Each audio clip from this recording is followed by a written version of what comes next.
থেকে গোসল সব জায়গাতে আমার এইটা হিসাব থাকবে। আমার পারবো ইনশাআল্লাহ, পারবো ইনশাআল্লাহ।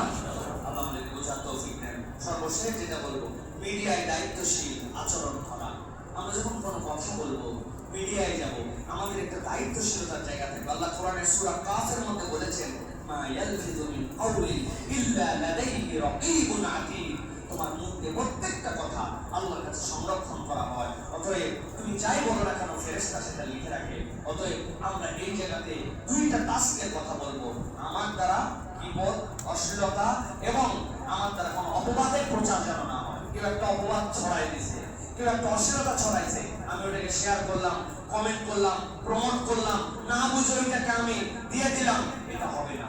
আল্লাহ রাব্বুল আলামিন কোরআনুল কারীমের মধ্যে এটার জন্য বিরাট দায়িত্ব দিয়েছেন, ক্রস এক্সামিন করা ঈমানদারের দায়িত্ব।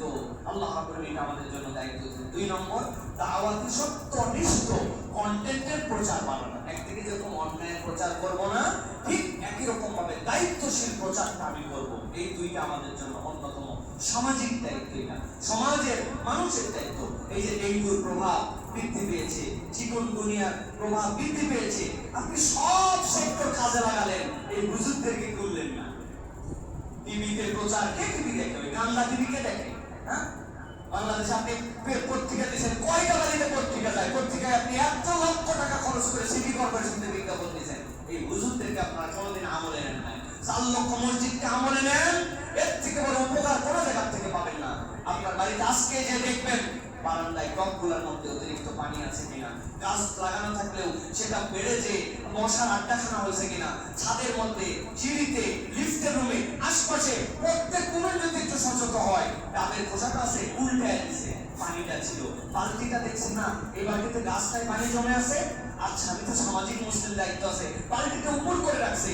মসজিদ থেকে যদি মুসল্লিদেরকে ইনস্ট্রাকশন দেওয়া হয়, তাহলে এটা সবচেয়ে এফেক্টিভ। আমরা মসজিদকে কাজে লাগাই, ঠিক না ভাই? হুজুরদেরকে দাম দেয় নাই, ওই জায়গায় লাখ টাকা বিনিয়োগ করছে, কিন্তু আমারে যখন পেপার দিয়ে পাঠায়, ভাই আমারে দেওয়ার দরকার নেই, মসজিদে 500 টাকা দিয়া তারপরে বলে এটা প্রচার করেন। মসজিদের প্রচার বাধ্যতামূলক। আর পত্রিকাওয়ালা বলেন দিকে যায় যে আমার এই বিজ্ঞাপনটা পত্রিকা এমনি এমনি ছাড়েন, টিভিতে আমার এই বিজ্ঞাপনটা এমনি এমনি ছাড়েন, এত সহজ না। এই জন্য মসজিদকে কাজে লাগাতে হবে, মুসল্লিদেরকে দায়িত্বশীল হতে হবে। আল্লাহ আমাদেরকে তৌফিক দান করেন। 1 নম্বর ইনসাফ, ন্যায় প্রতিষ্ঠা। 2 নম্বর প্রতিবেশীর হক আদায়। 3 নম্বর গরিব দুঃখী মুসলিমের পাশে দাঁড়ানো। 4 নম্বর নেক কাজে উৎসাহ, মন্দ কাজ থেকে ফিরানো। 5 নম্বর মুসলিম উম্মার কষ্টে অংশগ্রহণ। 6 নম্বর গীবত গিল্লা থেকে বেঁচে থাকা। 7 নম্বরে আমানত এবং বিশ্বস্ততা। 8 নম্বর পরিবেশ এবং নাগরিক দায়িত্ব। আর 9 নম্বরে মিডিয়ায় দায়িত্বশীল আচরণ করা। আদর্শ সামাজিক মুমিন যদি হতে চায়, এই গুণের বাহিরে আমার কোনো জায়গা নেই। মনে থাকবে ইনশাআল্লাহ। আল্লাহ আমাদেরকে তৌফিক দান করেন।